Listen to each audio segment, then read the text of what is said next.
আজি হাতত পৰিলে চাৰ্টিফিকেটখন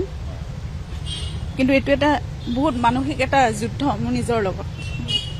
হাতত পালো যদিও মই সেইটো মানে কেতিয়াও মোৰ কাৰণে সফলতা আৰু এইটো পৰ্যায় পামহি বুলি কেতিয়াও ভবা নাছিলো আসলে জীৱনত অৱশেষত গৰিমা শইকীয়া গাৰ্গে মুখ খুলিলে হয় গৰিমা শইকীয়া গাৰ্গে মুখ খুলি ক'লে আচলতে আমি মানুহ চিনি পোৱাত ভুল কৰিলোঁ জুবিন গাৰ্গৰ যি সম্পত্তিৰ তালিকা সেই সম্পত্তিৰ তালিকা হাতত লৈ সুখী নহয় গৰিমা শইকীয়া গাৰ্গ জুবিন গাৰ্গৰ সম্পত্তি যেতিয়া কালিৰ দিনটোত হস্তান্তৰ কৰা হ'ল গৰিমা শইকীয়া গাৰ্গৰ হাতত তেতিয়া হুক হুকাই কান্দি উঠিল গৰিমা শইকীয়া গাৰ্গ মই গৰিমা শইকীয়া গাৰ্গৰ সম্পূৰ্ণ ভিডিঅ'টো অলপ সময় পিছতে আপোনালোকক দেখুৱাবৰ কাৰণে চেষ্টা কৰিম আচলতে গৰিমা শইকীয়া গাৰ্গে কি কৈছে অলপ সময় পিছতে মূল কথাখিনি আপোনালোকে চাব পাৰিব কিন্তু তাৰ আগতে মই জনাই দিওঁ যিহেতু জুবিন গাৰ্গৰ ন্যায়ৰ প্ৰক্ৰিয়া বৰ্তমান চলি আছে ন্যায়ৰ যুঁজখন বৰ্তমান সময়ত চলি আছে আদালতত গৈ যিসকলে সাক্ষী প্ৰদান কৰিব লাগে তেওঁলোকে ইতিমধ্যে সাক্ষী প্ৰদান কৰিছে আমি সকলোৱে দেখিবলৈ পাইছোঁ কিন্তু এই ন্যায়ৰ যুঁজখন চলি থকাৰ মাজতে কালিৰ দিনটোত দেখিবলৈ পোৱা গ'ল যে গৰিমা শইকীয়া গাৰ্গৰ হাতত জুবিন গাৰ্গৰ যি সম্পত্তি এই সম্পত্তি হস্তান্তৰ কৰা হৈছে যিহেতু উত্তৰাধিকাৰী সূত্ৰে গৰিমা শইকীয়া গাৰ্গে জুবিন গাৰ্গৰ সকলো সম্পত্তিৰ মালিক হ'ব গতিকে এতিয়াৰে পৰা জুবিন গাৰ্গৰে সকলো সম্পত্তি গৰিমা শইকীয়া গাৰ্গে তেওঁ ভোগবিলাস কৰিব পাৰিব কিন্তু এই সম্পত্তিৰ তালিকাখন হাতত পোৱাৰ পিছতে এই সম্পত্তিৰ যেতিয়া উত্তৰাধিকাৰী সূত্ৰে গৰিমা শইকীয়া গাৰ্গৰ হাতত তুলি দিয়া হ'ল তেতিয়া গৰিমা শইকীয়া গাৰ্গে হুক হুকাই কান্দি উঠি গৰিমা শইকীয়া গাৰ্গে ক'লে যে মই আচলতে এই সম্পত্তিখিনিলৈ বৰ্তমান সময়ত সুখী নহয় আৰু মই আচলতে মানুহ চিনি পোৱাত ভুল কৰিলোঁ এনেধৰণৰ মন্তব্য আগবঢ়াইছে গৰিমা শইকীয়া গাৰ্গে যিহেতু জুবিন গাৰ্গে ৩টা দশক ধৰি কাম কৰি আছে ৩টা দশক ধৰি ৰাইজৰ মন জয় কৰিবৰ কাৰণে সক্ষম হৈছিল তেওঁ ৪০,০০০তকৈ অধিক গীত জুবিন গাৰ্গে কণ্ঠদান কৰিছিল বহু চিনেমা জুবিন গাৰ্গে বনাই থৈ গৈছে অসমীয়া নৱপ্ৰজন্মৰ কাৰণে যথেষ্টখিনি কাম জুবিন গাৰ্গে প্ৰত্যেকটো মুহূৰ্ততে কৰিছিল প্ৰতিটো মুহূৰ্ততেই চিন্তা কৰিছিল অসমখনৰ কাৰণে আৰু এতিয়া জুবিন গাৰ্গৰ সেই ৪০,০০০ গীত গোৱা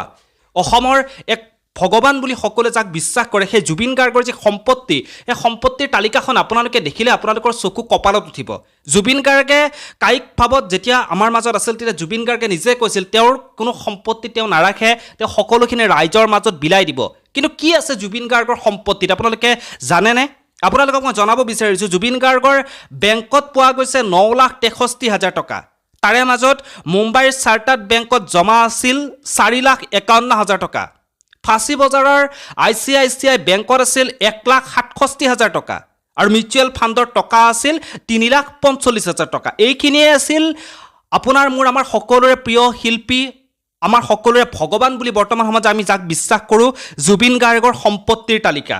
ভাবি চাওক জুবিন গাৰ্গে যিদৰে কৈছিল তেওঁ যি অৰ্জন কৰিছিল সেই সকলোবোৰ তেওঁ ৰাইজৰ মাজতেই বিলাই দিছিল আৰু ৰাইজৰ মাজত বিলাই দি শেষত সেই জুবিন গাৰ্গৰ সম্পত্তিৰ নামত কেৱল এইখিনিহে বাছিল আৰু গৰিমা শইকীয়া গাৰ্গে যেতিয়া গৰিমা শইকীয়া গাৰ্গৰ হাতত এই সম্পত্তিৰ তালিকাখন তুলি দিয়া হ'ল গৰিমা শইকীয়া গাৰ্গক উত্তৰাধিকাৰী সূত্ৰে যেতিয়া এইখিনি তেওঁ বৰ্তমান তেওঁ ভোগবিলাস কৰিব পাৰিব বুলি জনোৱা হ'ল আদালতৰ ফালৰ পৰা তেওঁক জনোৱা হ'ল তেতিয়া গৰিমা শইকীয়া গাৰ্গে হুক হুকাই কান্দি উঠি ক'লে যে এইবোৰলৈ আচলতে মই সুখী নহয় কাৰণ জুবিন গাৰ্গকে আমি হেৰুৱালোঁ কিছুমান মানুহক আমি বিশ্বাস কৰিলোঁ ভুল মানুহক বিশ্বাস কৰিলোঁ যি ভুল মানুহক বিশ্বাস কৰাৰ ফলত আমি জুবিন গাৰ্গক হেৰুৱাব লগা হ'ল আৰু এই যি সম্পত্তি জুবিন গাৰ্গে যি ধৰণে তেওঁৰ আদৰ্শতে ময়ো আগবাঢ়ি যাম এই সকলোবোৰ নিজৰ বাবে মই একো নকৰোঁ যি আছে সেইখিনি মই ৰাইজৰ বাবে বিলাই দিম ৰাইজৰ মাজতেই মই থাকিম এনেধৰণৰ মন্তব্য আগবঢ়াইছে গৰিমা শইকীয়া গাৰ্গে যিহেতু গৰিমা শইকীয়া গাৰ্গ হৈছে জুবিন গাৰ্গৰ পত্নী জুবিন গাৰ্গৰ যি আদৰ্শ সেই আদৰ্শৰে আগবাঢ়িব লৈছে বৰ্তমান সময়ত গৰিমা শইকীয়া গাৰ্গে মই গৰিমা শইকীয়া গাৰ্গৰ ভিডিঅ'টো আপোনালোকক দেখুৱাই আছোঁ কালিৰ দিনটোত গৰিমা শইকীয়া গাৰ্গে যিখিনি কথা সংবাদ মাধ্যমৰ আগত কৈছে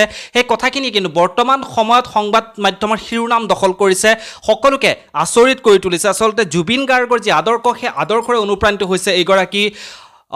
ঈশ্বৰ কন্যাৰ ঈশ্বৰ পুত্ৰৰ যি পত্নী গৰিমা শইকীয়া গাৰ্গ আহক গৰিমা শইকীয়া গাৰ্গে কি কৈছে গৰিমা শইকীয়া গাৰ্গৰ মুখেৰে আপোনালোকে শুনক পৰিলে চাৰ্টিফিকেটখন কিন্তু এইটো এটা বহুত মানসিক এটা যুদ্ধ মোৰ নিজৰ লগত হাতত পালো যদিও মই সেইটো মানে কেতিয়াও মোৰ কাৰণে সফলতা আৰু এইটো পৰ্যায় পামহি বুলি কেতিয়াও ভবা নাছিলো আচলতে জীৱনত আনকি যিজন অফিচাৰে মোক হেণ্ড অভাৰ কৰিছে তেখেতেও সেইটোৱে কথা কৈছে আৰু যিখিনি কৰিছিলোঁ একেলগে থাকিম বুলি এতিয়া এইখিনি লৈ মই শান্তি কেতিয়াও পোৱা নাই একেবাৰে একো ক'ব নোৱাৰিম এতিয়া কামখিনি কৰি দিছে কোৰ্টে ধন্যবাদ জনাইছোঁ কোৰ্টক আৰু কি ক'ম আৰু বাকী তেওঁৰ কামখিনি কৰি যাবলৈ এতিয়া চেষ্টা কৰিম, সেইটোৱে আৰু তেওঁ যিখিনি বিচাৰিছিলে সেইখিনি কাম তেনেকৈ কৰি যাবলৈ চেষ্টা কৰিম। নিজৰ কাৰণে একো নাৰাখো, ময়ো একো ৰাখি নাযাওঁ। এই সকলোবোৰ যেনেকৈ পাৰোঁ নিজৰ দায়িত্ব কৰ্তব্যখিনি পৰিয়ালৰ প্ৰতি কৰি মই যেনেকৈ তেওঁ মানুহৰ বাবে বিচাৰিছিলে সেইখিনি মাত্ৰ মোক গাইডেঞ্চ দি যাওক তেওঁ, সেইটোৱে মই কামনা কৰিছোঁ, মই প্ৰাৰ্থনা কৰিছোঁ। সেইখিনি গাইডেঞ্চ দিলে মই তেনেকৈ কৰি যাম সকলোখিনি। তেনেধৰণে ৰাখিছিলে তেওঁ, সকলো নিজৰ কাৰণে একো চিন্তাই নকৰিলে আচলতে ভালকৈ। আৰু ময়ো আচলতে ইমান তেনেকুৱা ধৰণৰ নাছিলোঁ, মই তেওঁ যেনেকৈ আছিলে তেওঁৰ লগত মই তেনেকৈ থাকিবলৈ শিকিলোঁ। আৰু সকলোবোৰ আচলতে বেলেগে চব চলাই থাকিলে, কথাবোৰ চব তেনেকুৱা হৈ থাকিলে, খেলি মেলি আমাৰে ভুল হ'ল। এইবোৰ বস্তু আমি বিশ্বাস কৰিব নালাগিছিল মানুহক, আমি বিশ্বাস কৰিব নালাগিছিল।